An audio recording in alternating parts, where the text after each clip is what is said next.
Just sign the paper, Nicole. Kyle's business profits are the only way we can afford the Silver Creek retirement community. My mother whispered this right into my ear, squeezing my shoulder hard enough to bruise. She wasn't comforting me, she was forcing me. On the table sat a quitclaim deed, a piece of paper that demanded I give up my 20% share of our family home for absolutely nothing. My father, Drake, didn't even look up. He just tapped the signature line, waiting for me to hand over $185,000 to my addict brother. They were sacrificing me to secure their own luxury future. I didn't argue. I picked up the pen and smiled. I signed my name with a steady hand because I knew something they didn't. That money wasn't going to Kyle. I signed my rights away without shedding a tear because I knew the game was already over. Before I tell you what happened the moment the wire transfer hit, drop a comment and let me know. Have you ever had to protect a family member from their own stupidity? Where are you watching from right now? The title officer, a woman with glasses thick enough to see the future, tapped the final key on her desktop. Wire initiated, she said, her voice dry as dust. $185,000 sent to the account of Kyle Ventures LLC. The room seemed to exhale. My mother, Harper, let out a sob that was half relief, half delusion. She hugged my father, Drake, burying her face in his shoulder like they had just survived a war, rather than just selling their only asset to fund a pipe dream. Drake patted her back, puffing his chest out, looking at Kyle with the pride of a king crowning a prince. They weren't seeing a transaction. They were seeing the Silver Creek retirement community, golf carts and heated pools. They were seeing a future where their golden child finally made them rich. Kyle leaned back in his chair, the leather creaking under his arrogance. He looked at me, a smirk playing on his lips that made my stomach turn. "Thanks for the donation, sis," he said, winking. "I know it's hard for a secretary to understand high-level capital acquisition, but don't worry. When the company goes public, I might hire you to answer the phones. We'll need someone to order the coffee." I didn't respond. I didn't defend my job title or remind him that risk assessment isn't secretarial work. I just opened my laptop. It was already sitting on the table in front of me, humming in sleep mode. I woke it up. The screen glowed, reflecting off the polished mahogany. To them, it probably looked like I was checking emails, hiding my embarrassment in work. But I wasn't checking email. I was logging into the commercial banking portal of First Horizon Bank. This was the part they always forgot about. Laziness isn't just a character flaw, it's a security risk. Because Kyle was too hungover to drive to the bank 6 months ago, he had begged me to set up the LLC's accounts at the same bank where I keep my personal savings. He wanted it done fast. He didn't want to deal with the paperwork. So the transfers weren't interbank wires that took 24 hours to clear. They were internal. They were instantaneous. I watched the screen. The balance on the dashboard for Kyle Ventures LLC flickered. Then it updated. $185,000. Green and beautiful. The house money had arrived. Kyle was busy high-fiving our father. "To the moon, Dad," he shouted. "First round of inventory is on me." I moved my cursor. I had already set up the transaction template 3 days ago. It was sitting in the drafts folder waiting for a trigger. Destination: Nicole Personal Savings. Memo: Debt settlement, priority lien enforcement. I didn't hesitate. I didn't feel a pang of guilt for the house my mother loved or the retirement my father craved. They had made their choice when they handed me the pen. Now I was making mine. I clicked transfer. The screen refreshed.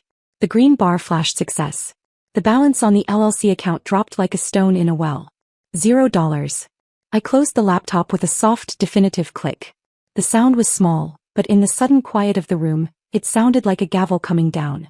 A second later, a notification chime pinged from the pocket of Kyle's jeans.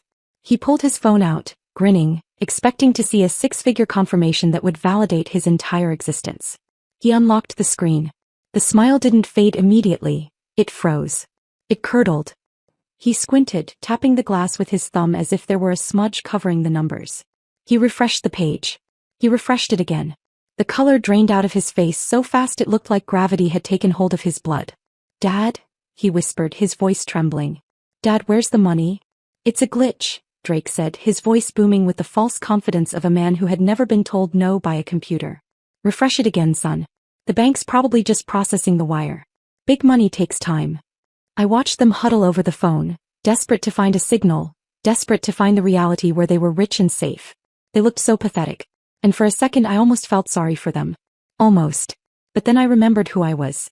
And more importantly, who they thought I was.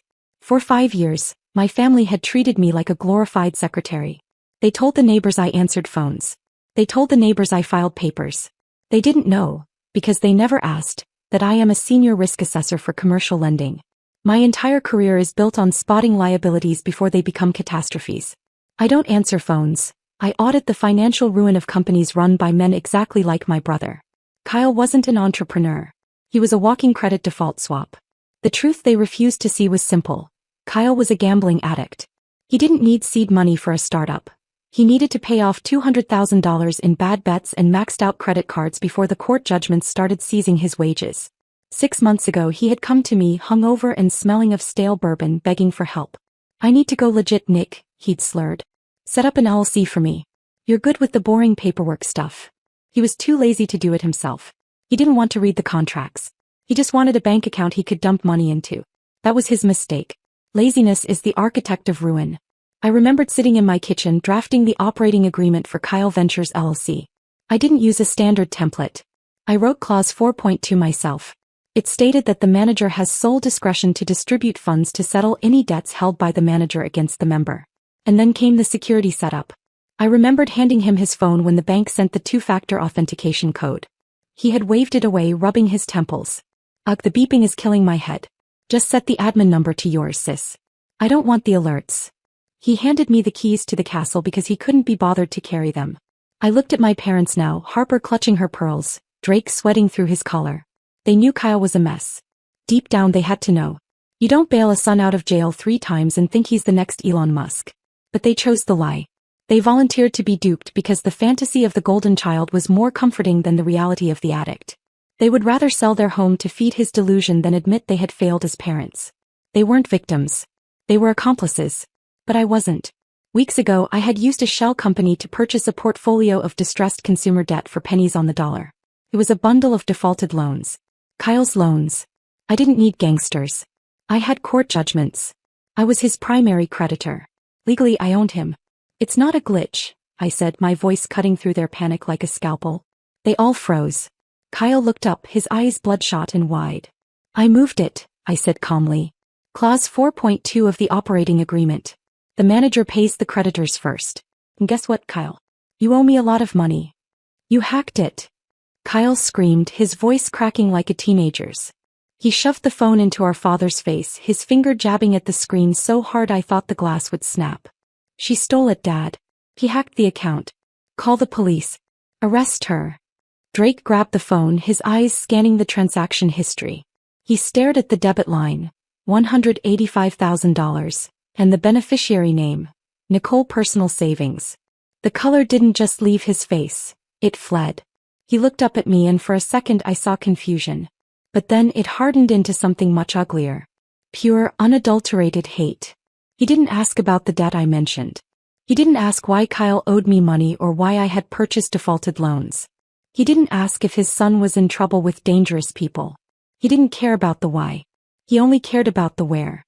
"Give it back," Drake growled. It was a command, the same tone he used when I was 12 and he wanted the remote control. "Right now. Reverse it." "I can't," I said, leaning back in my chair, crossing my legs. "It's a debt settlement. It's legally binding. Besides, the money is already in a high-yield trust. It's locked." "You little witch." Drake slammed his hand on the mahogany table, making the title officer jump. "You jealous, spiteful little witch. You couldn't stand seeing your brother succeed, could you? You had to ruin it." "Succeed?" I laughed, a cold, sharp sound. "Dad, he was going to wire that money to an offshore sports betting site. I didn't ruin his success. I prevented his felony." "Liar." Harper shrieked. She wasn't the soft, weeping mother anymore. She was a woman watching her luxury retirement evaporate. She stood up, her face twisted. "Kyle is a businessman. He has a vision. You're just a secretary who's jealous that we didn't sell the house for you." She pointed a trembling finger at me. "That was our money, Nicole. That was Silver Creek. That was the heated pool and the golf course and the meals prepared by chefs. We sold this house for us. We're going to be destitute because of you." I watched them, fascinated. It was like watching a car crash in slow motion, except the car was made of narcissism and the wall was reality. They still didn't get it. I had just told them their son was a gambling addict with $200,000 in bad debt. I had told them I saved him from loan sharks.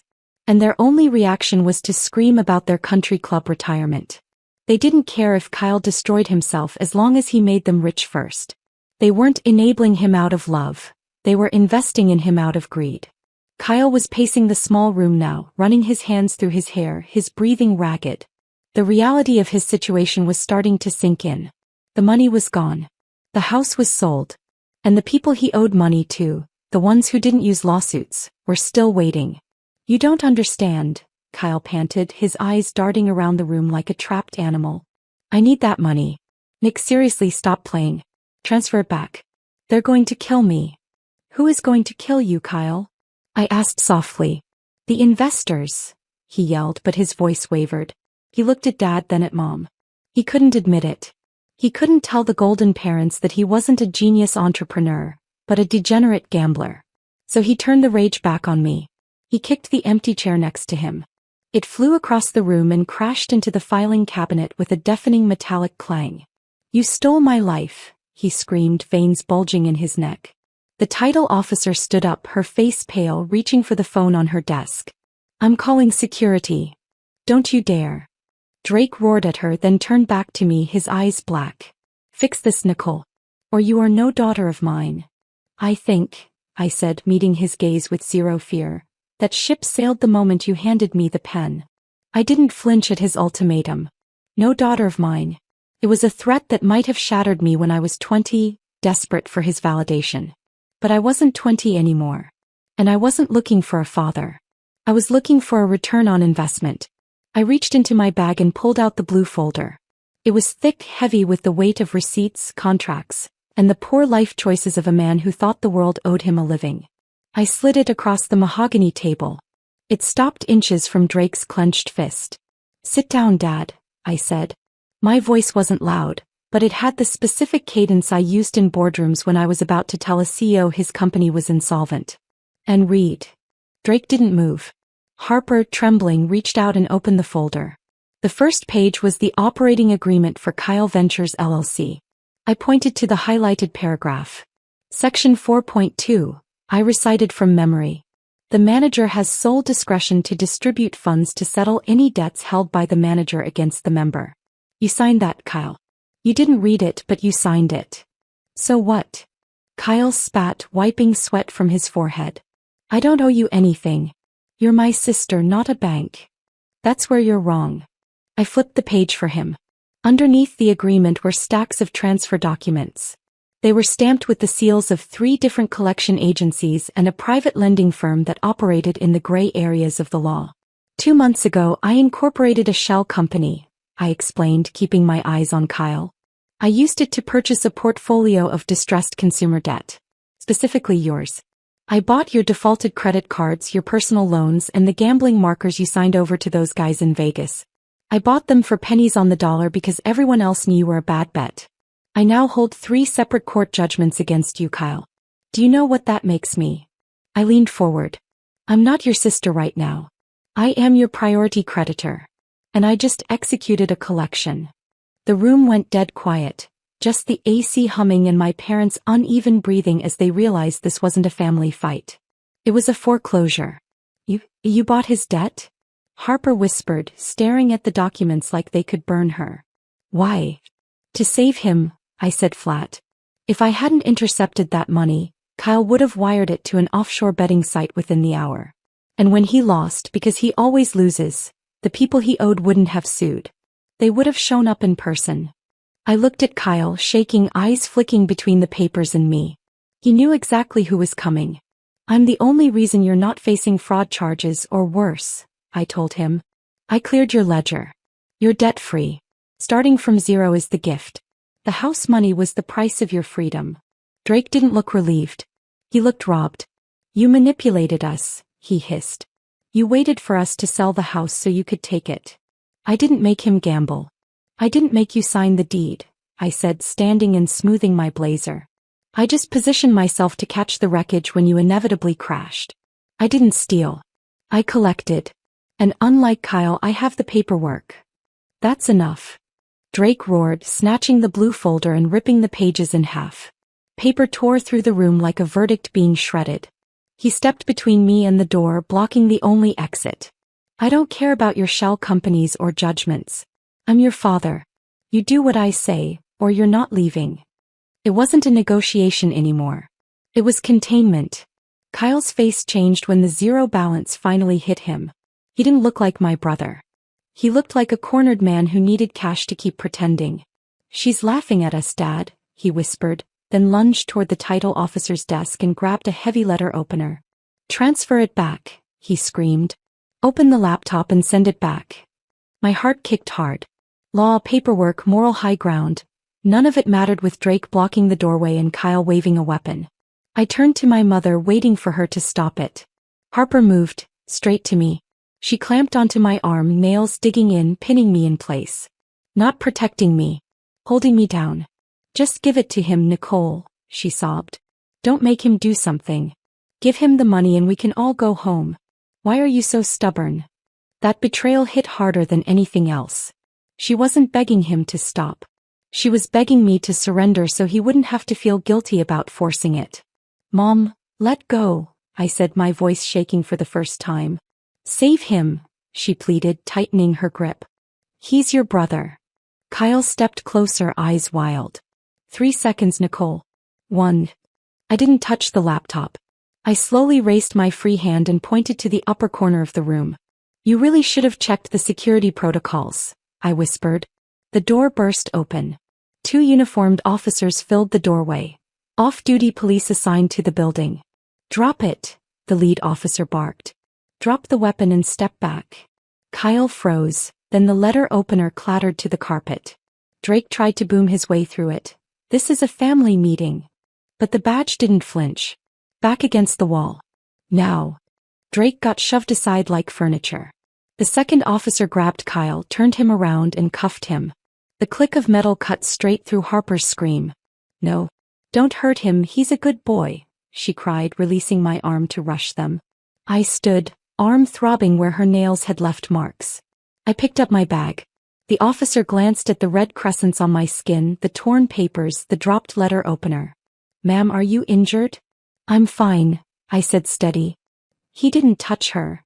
Harper sobbed. Nicole, tell them it was a misunderstanding.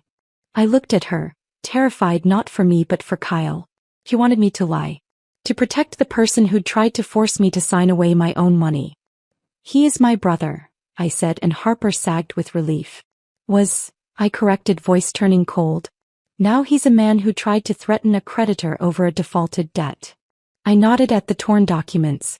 That transfer is what he owes me. He didn't like the collection methods. You're pressing charges?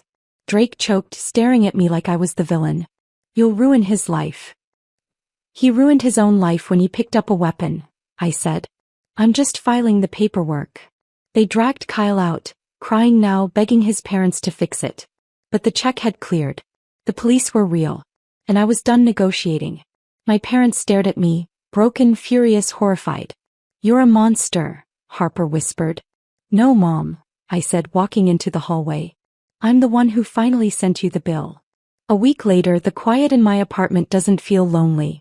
Feels like equity. I sit on my balcony with coffee and a notification. My high-yield savings posted its first interest payment. Small but clean. Money I didn't have to bleed for. The fallout was predictable. Kyle is out on bail, but the charge is only the beginning. I sold the remaining judgment rights to a collection agency known for being relentless. He'll spend years looking over his shoulder. Drake and Harper lost the house. The quitclaim deed was signed and notarized before the chaos, so the sale went through. A young couple moves in next month, unaware the place was ever a battlefield. My parents are in a motel off the highway, texting me in alternating waves of begging and rage. The latest from my mother. How could you do this? You stole our home. I don't reply. You didn't lose the house because of me. You lost it the moment you chose to sacrifice me to save him. You bet your future on a lie. And when the bill came due, I made sure the payment cleared to the right person. Delete. Block. Rick. Harper. Kyle. One by one. With every tap I feel lighter. I didn't just get the money. I refunded myself for 29 years of being the invisible daughter, the backup plan, the scapegoat. The sun is shining. My account is full. And for the first time in my life, I'm completely free. I walked away with $185,000 and zero regrets. But I want to ask you, at what price would you sell your relationship with your family? Or are there betrayals no amount of money can fix? Tell me in the comments.